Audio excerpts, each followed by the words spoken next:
जहां पर बीजेपी मुख्यालय में केंद्रीय चुनाव समिति की बैठक हुई। बैठक में यूपी की लोकसभा सीटों पर मंथन किया गया है। सूत्रों के हवाले से सीटों पर इस वक्त की बड़ी खबर सामने आ रही है। यूपी में बीजेपी सहयोगी दलों के लिए 5 सीट छोड़ेगी। सूत्रों के हवाले से बड़ी जानकारी मिल रही है। उत्तर प्रदेश में बीजेपी 75 सीटों पर चुनाव लड़ेगी और बता दें कि 74 सीट पर बीजेपी 1 पर निषाद पार्टी का उम्मीदवार होगा। सूत्रों के हवाले से बड़ी जानकारी हम आपको बता रहे हैं। अपना दल एसको और आरएलडी के लिए बीजेपी 2-2 सीटें छोड़ेगी और सुभाषपा को भारतीय जनता पार्टी सिर्फ 1 सीट देगी। पीएम मोदी, गृह मंत्री अमित शाह की बैठक में इसमें मौजूद रहे। रक्षा मंत्री राजनाथ सिंह भी इसमें बैठक में मौजूद रहे। तो सीएम योगी, डिप्टी सीएम ब्रजेश पाठक भी इस बैठक में मौजूद रहे। दोनों डिप्टी सीएम मौजूद थे। ज्योतिरादित्य सिंधिया भी इस बैठक में मौजूद थे। गोवा के सीएम प्रमोद सावंत, सीएम पुष्कर सिंह धामी भी इस बैठक में मौजूद रहे और यूपी चुनाव प्रभारी बैजंत जय पांडा भी इस बैठक में मौजूद रहे। तो 2024 लोकसभा चुनाव को लेकर रणनीति बनाई गई है भारतीय जनता पार्टी की तरफ से। और जो सूत्रों के हवाले से बड़ी जानकारी मिल रही है, हम आपको बता दें कि कहा जा रहा है यूपी में बीजेपी सिर्फ अपने सहयोगी दलों को 5 सीटें देगी। 75 सीटों पर वो खुद चुनाव लड़ेगी।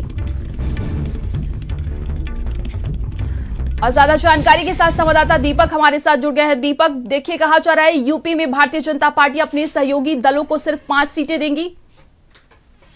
जी बिल्कुल, बता दें आपको कि कल बीजेपी केंद्रीय समिति की एक बड़ी बैठक हुई है, जिसमें कई राज्यों के लोकसभा उम्मीदवारों के नाम को लेकर के चर्चा की गई, जिसमें कई राज्यों के मुख्यमंत्री भी मौजूद रहे। उत्तर प्रदेश से योगी आदित्यनाथ, मध्य प्रदेश की बात करें तो मोहन यादव और उत्तराखंड की बात करें तो पुष्कर सिंह धामी, तमाम मुख्यमंत्री इस बैठक में मौजूद रहे और लोकसभा के सीटों पे चर्चा की गई और तकरीबन 100 से अधिक सीटों पे मोहर भी लग चुकी है और उम्मीद की जा रही है 1 से 2 दिन में उम्मीदवारों के नाम की भी घोषणा की जाएगी और एक सूची जारी की जाएगी। वहीं हम उत्तर प्रदेश की बात करें तो उत्तर प्रदेश के 80 सीट पे से 75 सीट पे बीजेपी चुनाव लड़ेगी और 5 पे वो अपने सहयोगी दल को सीट देगी। लेकिन देखना ये होगा कि जिस तरह से उत्तर प्रदेश की बात करें तो उत्तर प्रदेश से होते हुए कहा जाता है दिल्ली का रास्ता तय होता है।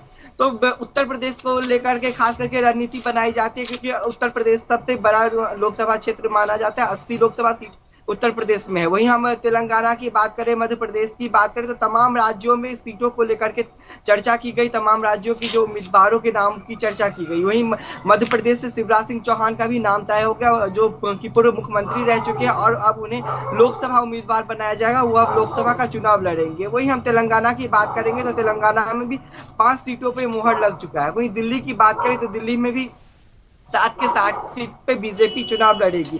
तो जिस तरह से बीजेपी 400 पार के नारे लगा रही है, 400 पार की बात कर रही है, तो उसको लेकर के तमाम कल बड़ी बैठक की गई, जिसमें खुद प्रधानमंत्री नरेंद्र मोदी, अमित शाह, राजनाथ सिंह और जेपी जी बिल्कुल दीपक, देखिए जिस तरीके से कल रणनीति बनाई गई है, मंथन किया गया है, कहा जा रहा है कि यूपी में कई सांसदों के टिकट भी काटे जा सकते हैं।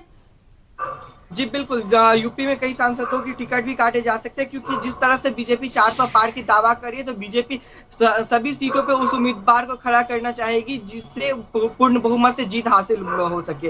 तो उसी को लेकर के काफी सांसद है जिनके टिकट कटने के भी आसार जताए जा रहे हैं, क्योंकि बीजेपी इस चुनाव 2024 के लोकसभा चुनाव में किसी भी तरह की लापरवाही नहीं करनी चाहती है। वो जितने भी उम्मीदवार खड़े करेगी, वो जो जमीनी स्तर पे लोगों के बीच में रहे हैं उनको वो टिकट देगी, जिससे कि वो पूर्ण बहुमत से जीत हासिल कर सके।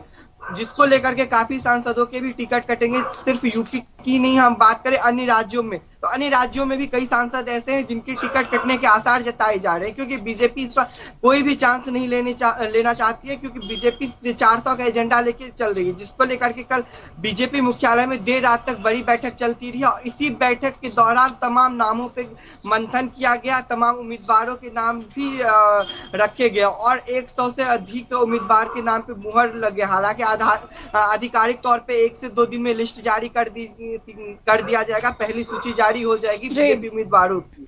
वहीं पे देखा जाए कि हम बात करें दिल्ली राजधानी की, तो यहाँ पे बीजेपी के पास 7 सीट है हालांकि, और 7 के 7 पे बीजेपी अभी पूर्ण बहुमत से जीती हुई है। लेकिन जिस तरह से यहाँ पे इंडिया अलायंस गठबंधन में है, आम आदमी पार्टी और कांग्रेस ने गठबंधन किया, 4 दिन का रेशियो बना करके चुनाव लड़ेगी, तो बीजेपी को दिल्ली में भी काफी चुनौती झेलना पड़ेगा, क्योंकि दिल्ली में बिल्कुल दीपक, तमाम जानकारी के लिए बहुत बहुत धन्यवाद आपका।